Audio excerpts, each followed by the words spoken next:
Hello, everyone. Welcome to our presentation. My name is Bulos, and I am with Adrian. And today we are going to be going over a parv order of rodentia called Phiomorpha. This contains cane rats, dassy rats, lesmoles, and also the naked mole rat. And getting started, I'll pass it off to Adrian. Okay, so rodentia is an extremely extensive classification. Within this classification of rodents, there is an infraorder called Hystrigonats. The order is comprised of Hystricidae, Phiomorpha, and Caviomorpha. In this presentation, we focus specifically on Phiomorpha, as Bulos mentioned. It is thought that caviomorphs and phyomorphs shared a common ancestor, but split their lineage somewhere around Asia. And it is theorized that caviomorphs moved to South America via connected landmass. And another theory is that caviomorphs crossed the ocean on landmass. So they don't really know exactly how caviomorphs got to where they are in South America, but it is either one of those two theories. Phiomorpha is made up of Bathyerigidae, Trionomidae, and Petromuridae. Um, which is in order African mole rats, cane rats, and dassy rats.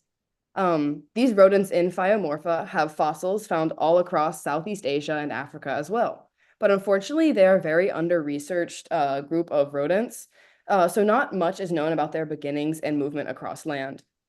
What we do know is that their fossils are scattered in the regions that they populate, which means that there's a very high probability that there's an existence of greater past diversity of this family, which is why more research is very much needed. Though not much is currently known, the current running hypothesis of their beginnings is that phyomorphs started out in Asia and traveled via land to Africa, where they now reside. And now that we've talked a little bit about that evolutionary divergence, it's important to talk about what actual traits the lineages have. And so, most importantly, the jaw structure is what's used in order to distinguish different rodent lineages.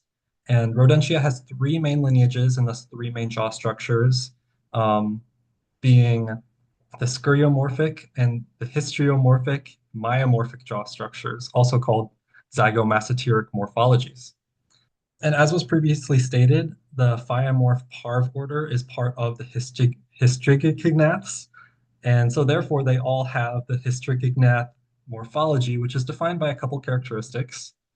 So most distinguished is having a really large infraorbital foramen, and so that's demonstrated in the bottom left-hand photo. That is the Hystrigognath jaw morphology. And that thick arrow is the masseter medialis, and it passes right through that enlarged infraorbital foramen.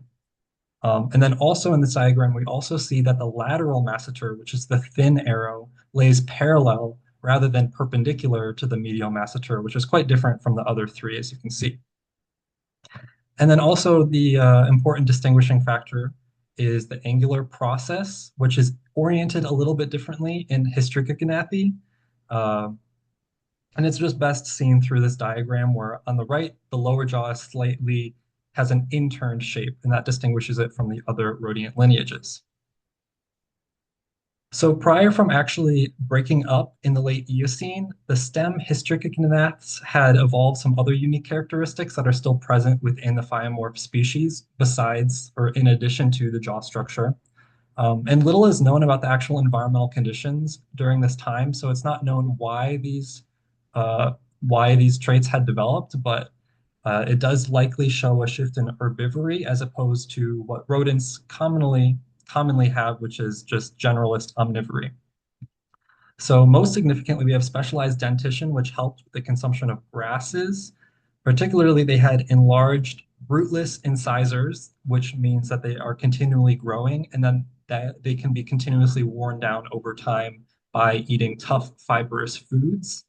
And then also the Hystrigognaths developed hypsodont dentition, which means that their cheek teeth had really high crowns and thus could also support increased grinding of fibrous foods. And this led to a transition towards herbivory. Then also during this time, we saw the development of different reproductive strategies that also helped establish herbivory. These are basically retained within all extant Hystricognath species, which have extremely long or unusually long gestation periods. They have precocial young, and which means that they're born with more fur, they have open eyes, and they can move around by themselves from an early age. And so this is distinct from most other rodents, and this reproductive strategy is thought to be more energy efficient, where the females just require fewer calories per day, and this is a prerequisite for herbivory, specifically feeding on grasses, because that means that females can survive on a lot lower quality food where they're getting less calories, they're producing less heat. And so it's important during pregnancy that you have lower energetic requirements and able to survive off a low quality diet. Um, and the Oligocene, which is the time at which we saw most of the Phiomorph divergence and uh, and evolution.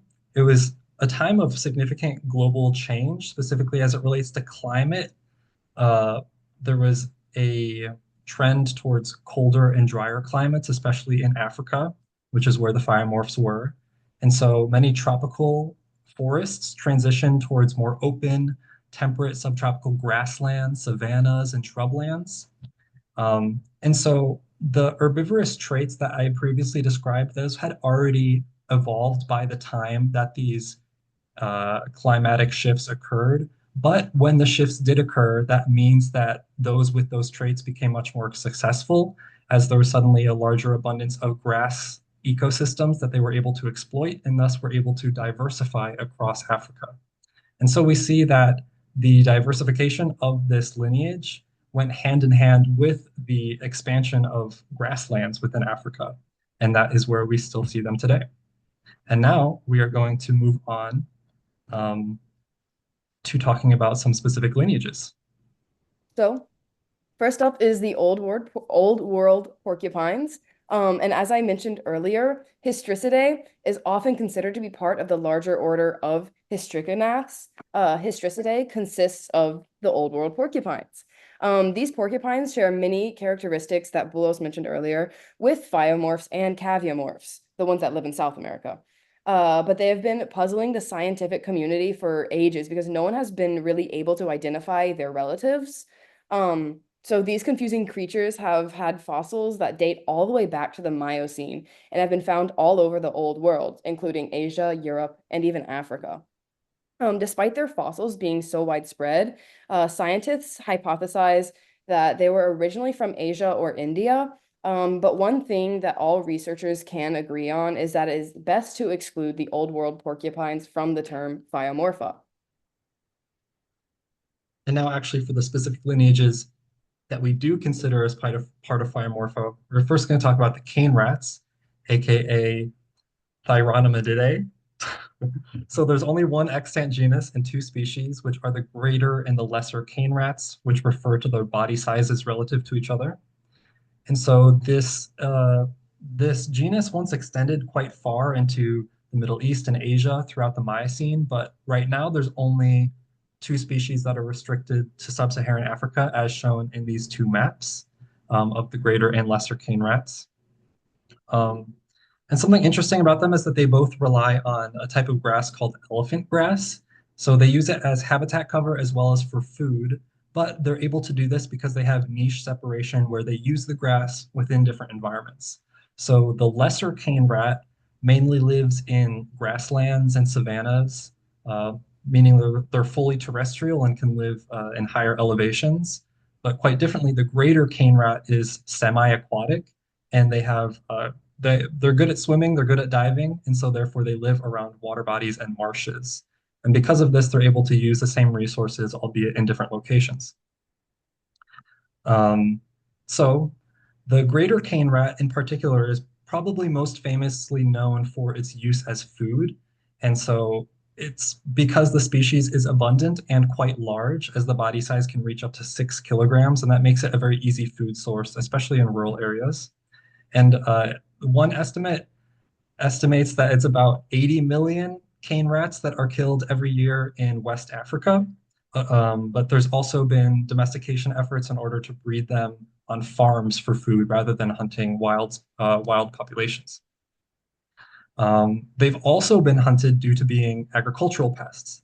And so, since these species mainly eat grasses, they actually do really well in reed and sugarcane plantations. And so, as we see an expansion of agriculture into new areas, these guys' ranges are also expanding. Um, but of course, they are hunted because they are agricultural pests. And the combination of these two, it means that there's likely extinction of local populations. But overall, as a species, their number has not decreased enough to actually warrant any conservation action. But it is theorized that since they have low reproductive rate, there's high rates of unregulated hunting. It may eventually pose a threat to the species over time due to a loss of genetic diversity within local populations. But neither of them are endangered for now. And moving on to the dassy rats.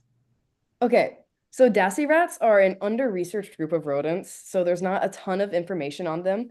But what I could find is that they are in the order of rodentia and in the family of Petromyridae. While not much is super known about them and has been recorded, it is known that they are a very complex species with 14 identified subspecies. These 14 subspecies all live in the rocky, shrubby areas of Angola, Namibia, and South Africa, and they are under currently no threat of extinction.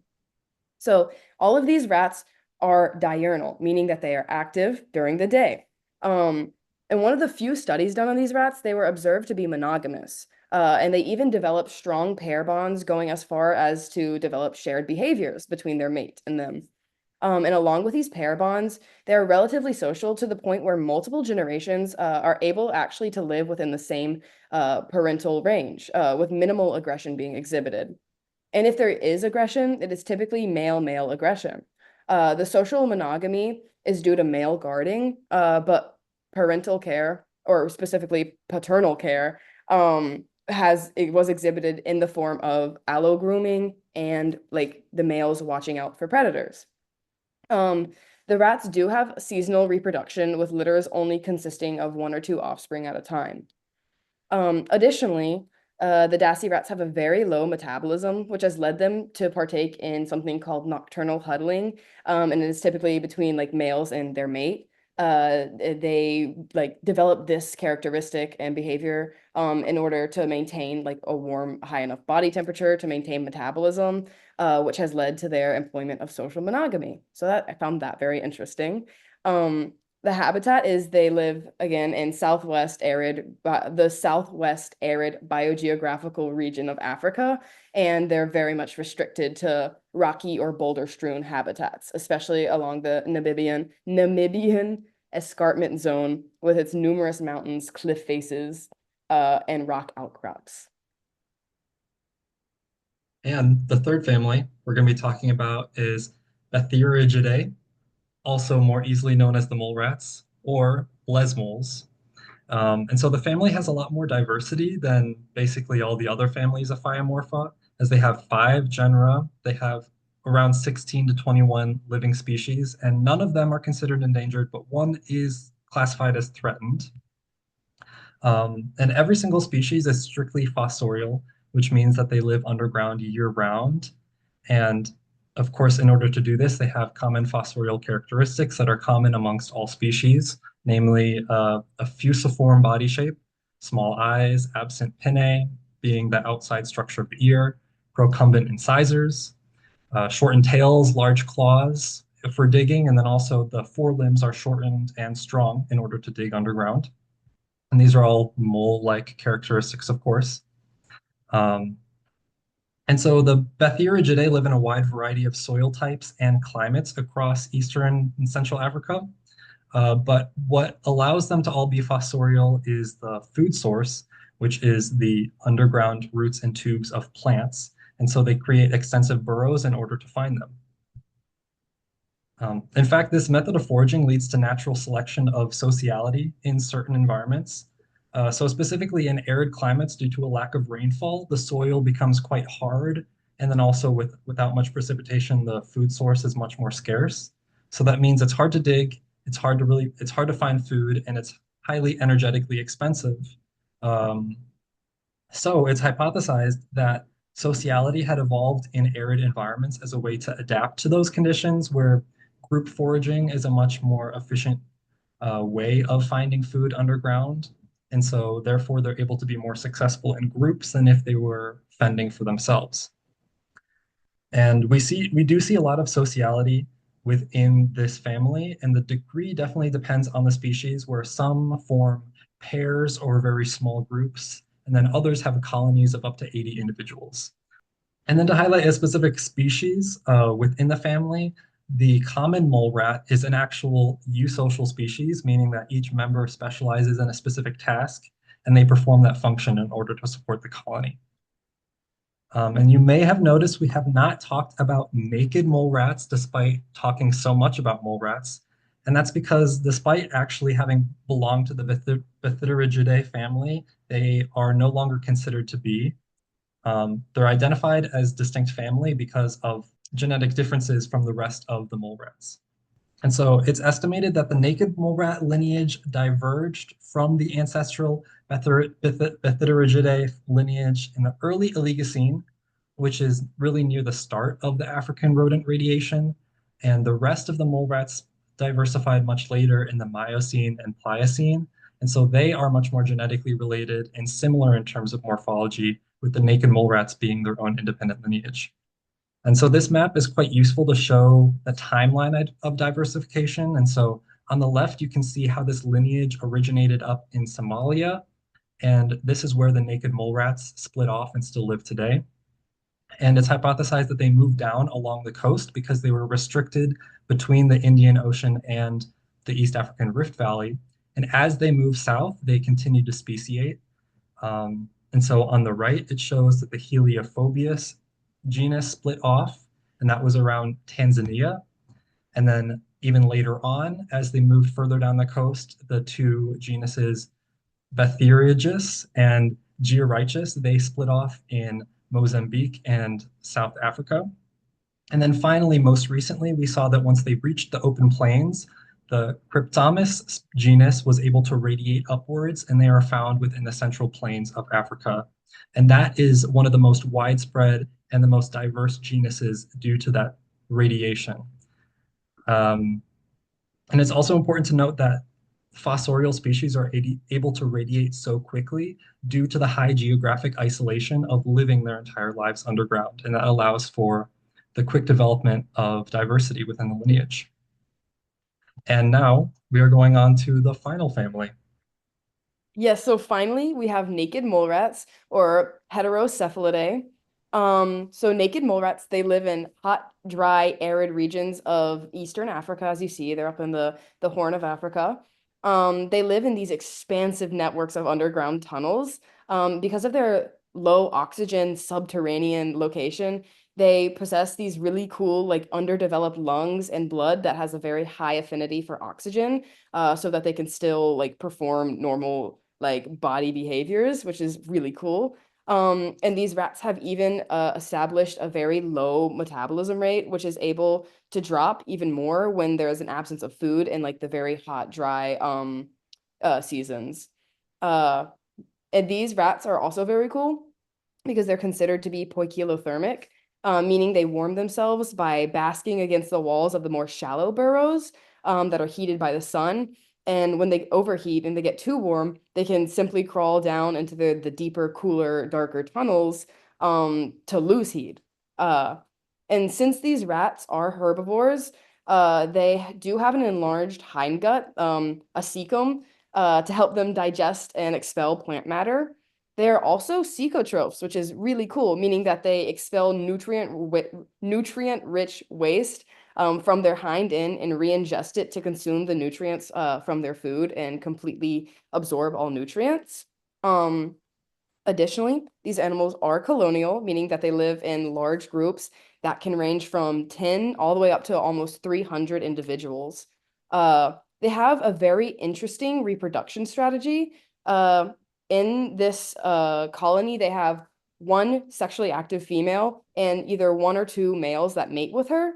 And the other rats actually aren't sexually sterile, but instead they are like forced to not reproduce because of like I guess the queen, the breeding female's aggression towards them.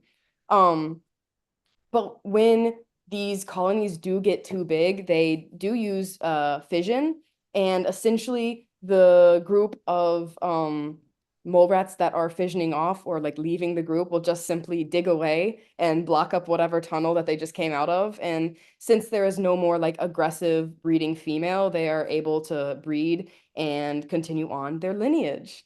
Yeah, I don't know. I'm pretty biased. I think they're pretty cool animals. Anyways, thank you so much for watching our presentation. We hope you enjoyed learning about these rodents.